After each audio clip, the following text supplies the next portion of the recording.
Zach is back with another attack, and you can count on that. Well, I know he's ugly and he's fat, but hit subscribe and we'll work on that. Cause now it's time for my own show. It's Zach to the future, yo. What's up, YouTube? Zach's back with another attack, and today, for another episode of Hump Day Motivation, I wanted to talk to you a little bit about how to cope with death. And this is a very close topic to my heart because, as people who watch my channel know, my grandma did recently pass away, and I'm still hurting about that. I'm still affected by that on a daily basis, and I don't know if that will ever change. I know there's definitely deaths in my past that I am still affected by today and probably will forever be affected by. And I do know that this is a little bit heavier of a topic, but I want to definitely say that if you haven't experienced death or it's not applicable to you at the moment, that it can really be applied to any situation, because while death is a very, very serious thing and it's very difficult to cope with, I know that there's a lot of things in life that are incredibly hard to cope with sometimes, and I think that what I talk about today can kind of help you cope with anything that may be going on in your life. So the first thing I want to say is something that I kind of needed to hear when I first got the news that my grandma had passed away. I'd actually just showed up to work, and one of my bosses said he was sorry about my grandma. And I was like, what happened to my grandma? And I didn't know at that point, obviously. Obviously, that meant that she had passed away. And I stepped outside to call my parents and figure out what was going on. My phone wasn't really working at that time. I had a different phone that only was able to work on Wi-Fi. And so obviously while I was driving to work, I wasn't able to get any calls or messages that my parents had sent me. And so the whole time when I was calling my parents and trying to figure out what was happening, I was trying to be very, very strong. From the moment that my boss said, sorry about your grandma, I went into this fight or flight mode where I chose fight, and I held it all in and tried my best to not seem like I was affected by it.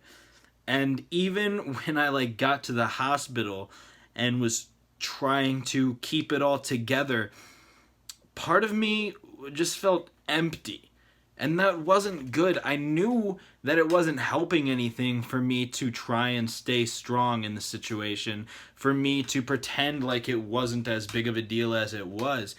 And I feel like if I had just broken down in the instant that I figured out what was happening, I may have been better off because of it. So my first word of advice for you is, if you're going through something, especially a death, don't hold anything back.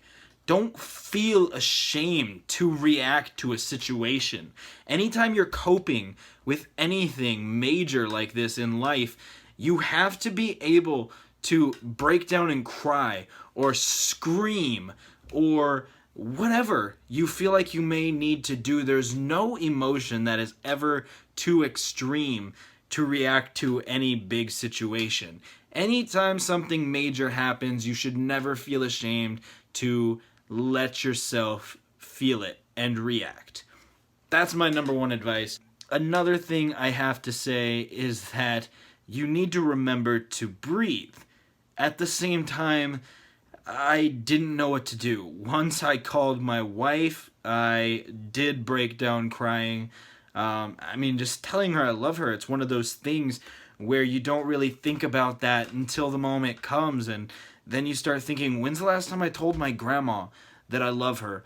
And what was the last thing I said? So then you make sure that in that moment when I was saying I love you to my wife, I had to mean it and make sure that if anything were to happen, that I was happy with what was going on. But I did break down crying, and it made it hard to breathe. I think being able to take a step away from the situation would have been nice. I was very, very consumed by everything that was going on. It took me completely by shock, and I didn't really have time to think or to breathe. All I had time to do was step outside of my work, figure out what was going on, and then figure out how to get out of work, how to get to the hospital, figure out what the next step was, how I was going to get out of work to go to the funeral and everything. And with all this running through my head, there was little time to actually take a step back, take a seat, breathe, relax. I didn't actually get that closure until I was at the hospital, and probably not even until I was with my wife alone in the chapel, and we were able to just sit there and take a second to really let it all sink in and acknowledge that it was all real. And I think that's the biggest part about letting yourself have room to breathe in a traumatic situation and while you're coping with things, because being able to accept the situation is the only way that you can ever move forward. If you can't believe that what happened, then you're not going to be able to continue walking. You know, if you lose your legs and you still refuse to accept that you don't have legs, you're not going to be able to keep walking. You're just going to be stuck because you don't have legs. You can't keep walking physically. And until you accept that you lost your legs somehow, that would be pretty traumatic as well, you're not going to get a wheelchair, and you're not going to learn how to cope, how to continue with your life. Yes, you may not actually be walking, but you're going to continue with your forward momentum and moving on with your life the best that you possibly could in that situation. The third thing that I have to say is to remember the good times. This is more applicable to death specifically than with other coping things that you may be dealing with. But if somebody passes away, you really need to cherish everything that was great about them. Obviously, there's a reason why this death is so impactful to you and why it's going to change your life, because there was great things, there was memories supposedly with this person, and if you focus on the fact that they're gone, then you're going to be depressed, and it's going to be very, very hard to continue. Whereas if you can focus on the great times, I had a whole podcast talking about why I loved my grandma, the great stories that me and the co-host of the Bite Size Podcast, James, had to say about my grandma.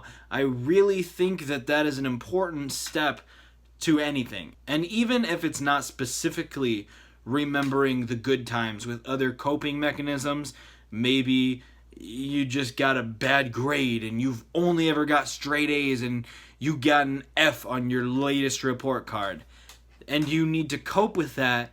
You need to remember the good times. I mean, yes, you got an F, but it's amazing that you've only gotten A's or that you've never gotten an F. And in the same way, it's awesome that I was able to have such great memories with my grandma. Hopefully that makes sense. I feel like there's always a bright side to things, and if you can think about that, even if it's not a bright side of this specific moment, if you can think about the bright side of the situation as a whole, then it will help you move on. I think the last thing that I have to say is to remember that no matter what you do, life does go on.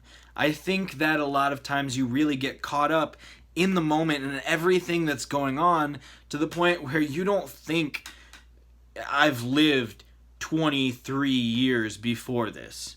When this happened to me, I wasn't thinking, I've lived 23 years, I'm going to live a lot longer, and this is just a part of life. It's a fact of life. All I was thinking was crying and wanting to scream and wanting to run away from work and be with my family, and I wasn't necessarily thinking about how I'm going to move on from this, how I'm going to be okay, because life does go on no matter what you do. Time is one consistent factor of life that there's no real stop to while you're going through life. So I think it helps to realize that no matter how much this sucks, there is a tomorrow. Tomorrow will come, and tomorrow will hopefully not be quite as traumatic. Yes, my grandma died on that day. And yes, it broke me. It literally made me broken inside, and I didn't know how to make it to the next day. But the clock did know how to make it to the next day. And the clock has continued making it to the next day every day since that event happened. And I'm thankful for that, because I've been able to live each day forward.